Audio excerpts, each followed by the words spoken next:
Hi, this is Shiva Rajaya from vitalcoaching.com. We are talking about vital sex and tantric sex.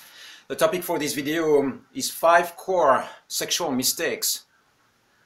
You hear the ducks in the background? This is the rice fields. It's beautiful.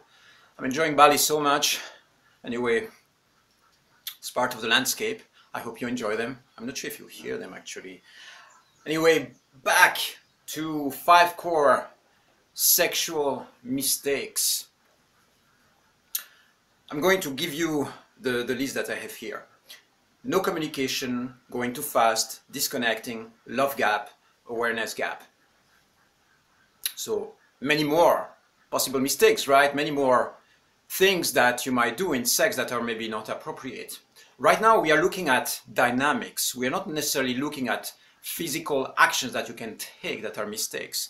In following sets of videos, I'm going to dive more into demonstrating practices, but for now we are creating the space, really securing the mindsets, the intentions, the core beliefs, and the core ideas in the tantric sex system, so that you really understand what you are getting into. So securing this mindset and designing the architecture, the energetic architecture of that space is going to allow you to align your energies with what tantric sex means. So I could do a whole list about physical mistakes that you can make when you're engaging sexually with your lover. But for now we are going to look at mistakes that are more related with the energetic space that you are in. So the first one, no communication. Imagine that you meet this person, you are really attracted to them, you go and have a wonderful night of sex. Then when you wake up in the morning, you realize that she's about or he's about to take off to another land, and you are never going to see each other again. And you had all these hopes, all these expectations, you had the feeling that there was all this connection, and that person is going to disappear out of your life and you are never going to see each other again. So that's a situation that happens very frequently. It means that very often you have a certain agenda or a certain vision about what's going to happen with that person, and the other person has another agenda. So those two agendas don't match. One person wants to be in an exclusive, committed relationship, and the other one wants to stay free. Another one sees that as a one-night stand, and the other one sees that as a relationship. These differences in the alignment are fundamental, and they can hurt, because what happens is when you want more than what the other person is ready to invest or give, then you give much more than what you get back.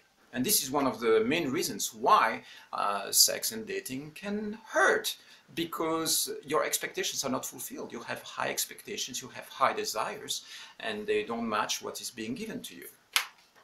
No communication. So there is a simple solution how to tackle that one. It is to communicate, to check in. Don't just go and have sex and check after. No, you go like, okay, what's your intention? What are you looking for right now in your life? And you might, if you are a man and you meet this woman, she might tell you, you know what, I just come out of a divorce and I just want to have a good time. I want to explore my sexual life in a free way, so I'm not looking for a committed relationship right now. Or she might say, I'm really ready to have children. I'm looking for a potential long-term partner. See, I mean, those agendas are radically different. It's not just about having sex, it's about putting it in the context. So communicating is a good idea. Checking in, check in. Second possible mistake is going too fast. Very often you think, okay, this is the goal, this is the target, let's go into sex, intercourse, genital friction, bang, and then you have an orgasm and that's it. And what happens in that case is that the potential and the juice and the energy of having this incredible experience, multi-dimensional, multi-sensual, you just tap into a very narrow path and hit an orgasmic experience, a peak orgasmic experience, and that's it. Where it could have been much, much more than that. So it's a pity, it's a missed opportunity very often. Because the moment you orgasm, the moment men ejaculate, then very often what happens is that there is an energetic disconnection. The sexual tension that has been built up drops, and most of the times this might be the end of your tantric sex experience. So if you you know, if you want to expand your experience, the best way to do that is to slow down and start adding elements. You know, feed each other chocolate, eat together, be naked in bed for a while before you start even engaging sensually. Practice some breathing techniques, use some mantras, expand in this sacred tantric space, because it's going to bring a whole lot of new, refreshing, exciting, ecstatic juice into your experience. So why not tap into that instead of just going straight to the final target, the final goal, and this is it. Okay, expand your vision. You know, be aware. Mistake number 3 is disconnecting. So disconnecting can happen in many ways. I'm coaching lots of people, you know, both men and women in that field, and the complaint that I hear a lot, especially from women, but actually it's from men as well. It is this feeling that sometimes you are engaging sexually with somebody and that person is emotionally disconnecting. You see them thinking about something else or being worried about something else.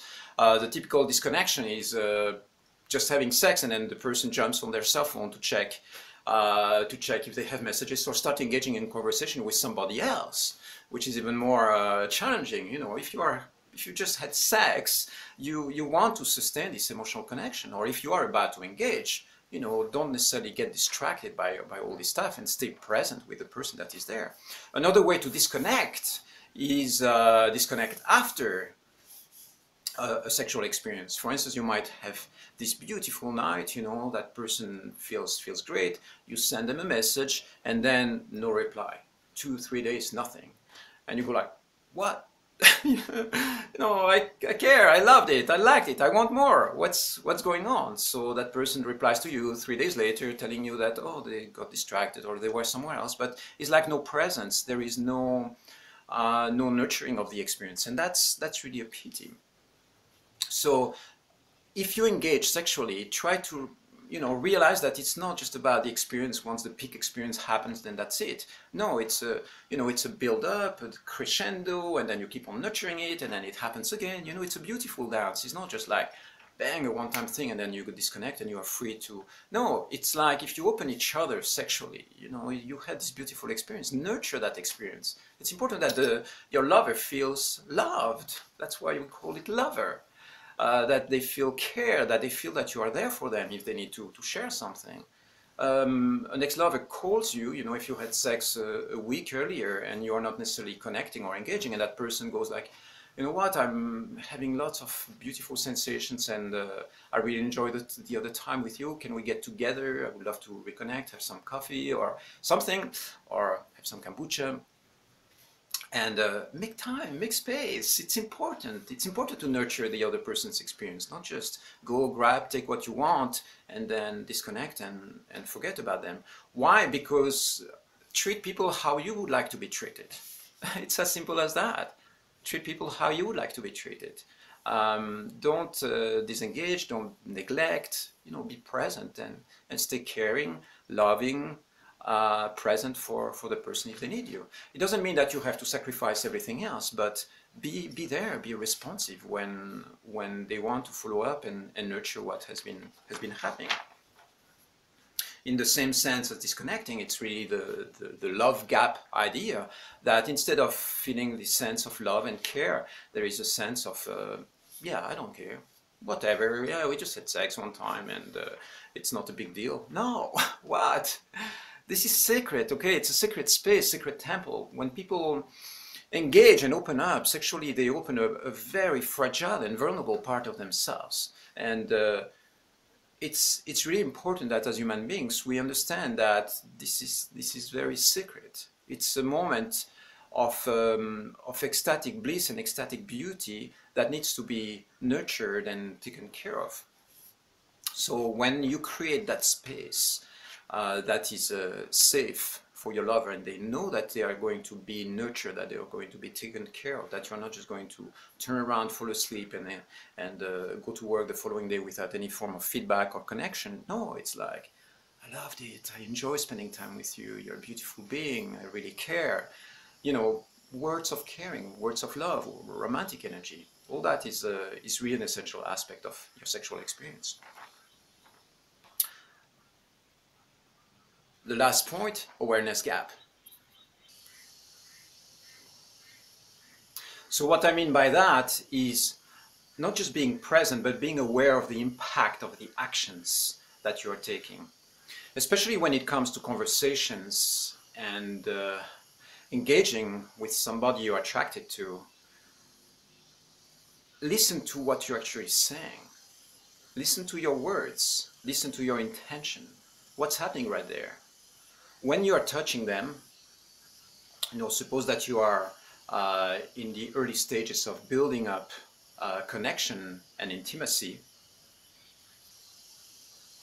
Be aware of the way you touch them. Putting your hand on somebody's on the body, it's like you can do that in so many different ways, and depending on how you touch your potential lover's shoulder and the way you do it, it can feel comfortable, it can feel uncomfortable. Listen to the signs. If you are engaging into a story that seems to create disconnection between the two of you, why keep on going with that story? This is not a therapy session. It's a connection between two lovers. It's a romantic space. So you need to engage with romantic energy and be present and be aware of what you're actually doing. What is the tone of your voice? What is your body language saying? What are the signs that you are giving to that person? Are you creating safety? Are you creating love? Are you creating nurturing energy?